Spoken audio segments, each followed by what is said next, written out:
Hello everyone, আসসালামু আলাইকুম। আজকে তোমাদের জন্য নিয়ে আসি ফ্রোজেন সমোসা। আর এই সমোসাগুলো আমি তৈরি করে ফ্রিজে ফ্রোজেন করে রেখে দিয়েছিলাম ডিপ ফ্রিজে। আর এখন আমি এগুলো বেছে নেব। তার কিছুক্ষণ আগে আমি এগুলো বের করে নিচ্ছি। আর দেখতে পাচ্ছ একটা সাথে একটা লাগে না। আর বাজার 10 থেকে 15 মিনিট আগে বের করে নিলে হবে এগুলো। আর এগুলো আমি এখন ভেজে নেবো। প্লেনের প্রযুক্ত পরিমাণ তেল দিয়েছি, আরও কিছু আছে, আমি অল্প কিছু ভেজে নিয়েছি। এই কয় পিস এখন আমাদের হয়ে যাবে। আর এখন এই কয় পিস আমি ভেজে নেবো। প্যানে তেল দিয়েছি, এখন তেলটা গরম হয়ে গেলে তারপরে আমি এখানে সমোসা দিয়ে দেবো। এখন আমি সমোসাগুলো দিয়ে দেবো। এক পিসে তেলটা পর্যাপ্ত পরিমাণে গরম হতে এখানে মোটামুটি হয়ে গেলে আমি এই সমোসাগুলো দিয়ে দেবো।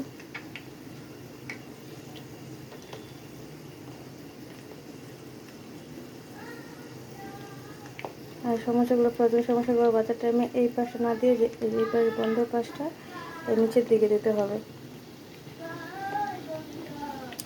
যদি আমরা এই বন্ধ পাশটা উপরে দিই তাহলে সমস্যাটা খুলে আসতে পারে। তার জন্য আমরা সবসময় কী করবো, এই বন্ধ পাশটা আমরা নিচে থেকে দেবো, আর মানে খোলা পাশটা নিচে থেকে দেবো, আর বন্ধ পাশটা উপরে দেবো। ঠিক আছে, আমি কাছ থেকে দেখিয়ে দিচ্ছি। আর এখানে সমস্যাগুলো ভাজা হয়ে গেলে মিডিয়াম হিটে ভাজবো। এদিকে সমস্যাগুলো ভাজা হচ্ছে। এখন আমি এদের যেহেতু বাজারের দোকানে মানে হোটেলে বাজার না, তার জন্য এরকম সাধারণ ডুবা তেলে যে কোনো এক পাশে দিলে হয়। আর যেহেতু আমরা বাসায় বাসাচ্ছি অল্প তেলে, তার জন্য আমরা এরকমভাবে একটু উল্টে নেব। আর চুলার হিটটা একদম লো হিটে রাখতে হবে, বেশি হাই হিটে দিলে ভালোভাবে উপর থেকে কালার চলে আসবে, ভিতর থেকে হবে না। আর এটা বাজার পর আমি তোমাদের দেখাচ্ছি। আর এখন ভাজা দেখাচ্ছি। আর হালকাভাবে পিঠে পিঠে উল্টে নেবে। আর যদি ডুবো তেল দাও তাহলে সমস্যা নেই, 2 পাটেই হবে। আর এখানে যেরকমভাবে হচ্ছে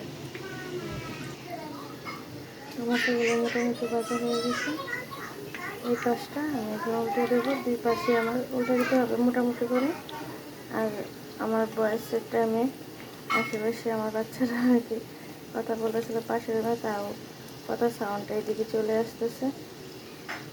সমস্যা বাড়তেছে, এদিকে সাউন্ডটা চলে আসতেছে। আমি 2 পাশে অল্প অল্প বেজে হওয়া যাওয়ার পর আমি উল্টে দিচ্ছি। আমি একেবারে ব্রাউন কালার করে নিচ্ছি না এক পাশে, আমি অল্প যখন হালকা একটু কালার আসতেছে তখন কাবা উল্টে দিচ্ছি 2 পাশে, তাহলে ভালোভাবে ভিতরেও কুক হবে আর উপরে সুন্দরভাবে কুক হয়ে যাবে।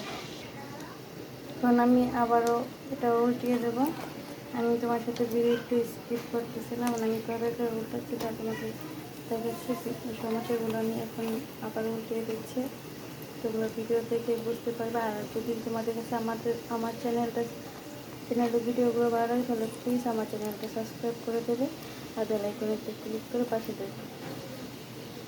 আবার আগে লাইক, কমেন্ট অ্যান্ড শেয়ার করবে। এখন এগুলো আরেকবার বা 2বার আমি উল্টে দেবো, তারপরে এগুলো তুলে নেব। আমি তোমার সাথে ফ্রোজেন সমস্যাটা শেয়ার করতাম না। অনেকেই বলে ফ্রোজেন জিনিস রাখলে নাকি পরবর্তীতে বাটা যায় না, বাটা খেতে টেস্ট হয় না, ভিতরে জানে কেমন হয়ে যায়। অনেকেই মানে ধারণা হয় কি তারা কখনো রাখে না, তার জন্য এরকম ধারণা মনে করে। আর এখন আমি এই জন্যই তোমাদের সাথে শেয়ার করছি যে তোমরা দেখে নাও।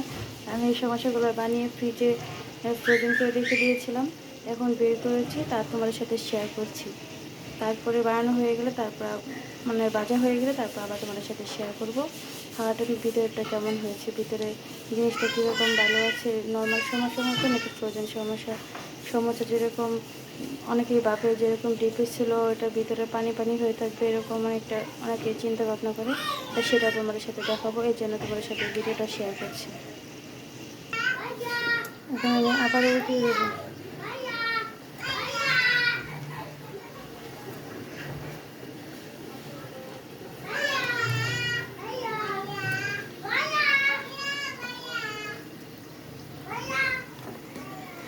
আর এত সুন্দর ফ্লেভার হয়, সমস্যাগুলো অনেক সুন্দর ফ্লেভার হয়েছে। কিছুদিন আগে আমি যখন কিছু সিঙ্গারা বানাচ্ছিলাম, ফ্রোজেন সিঙ্গারা, তা তোমার সাথে শেয়ার করতে চাইছি। অনেকে বলবে এটা আবার শেয়ার করার জন্য কি, এটা আবার শেয়ার করতে হয় কি না।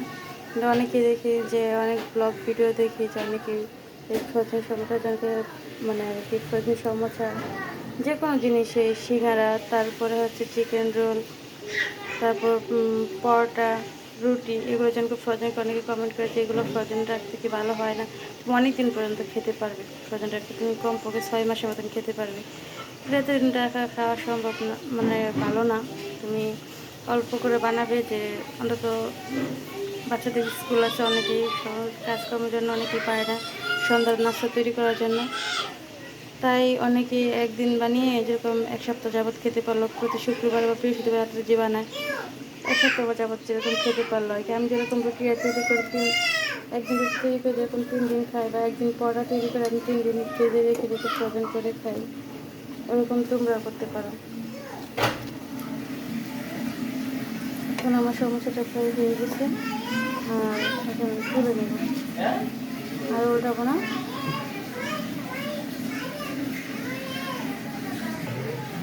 আমি সমস্যাগুলো নিয়ে চলে যাব,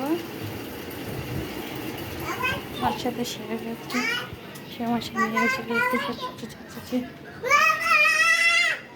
এটা খেতে তো এরকমভাবে বেজে নিয়েছি, আর তার সাথে শেয়ার করছি ব্যাপারটা ক্রিসপি হয়েছে ডিপে রাখার কারণে।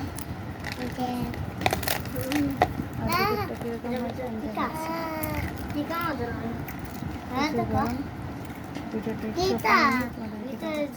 ভিডিওটা একটু করছি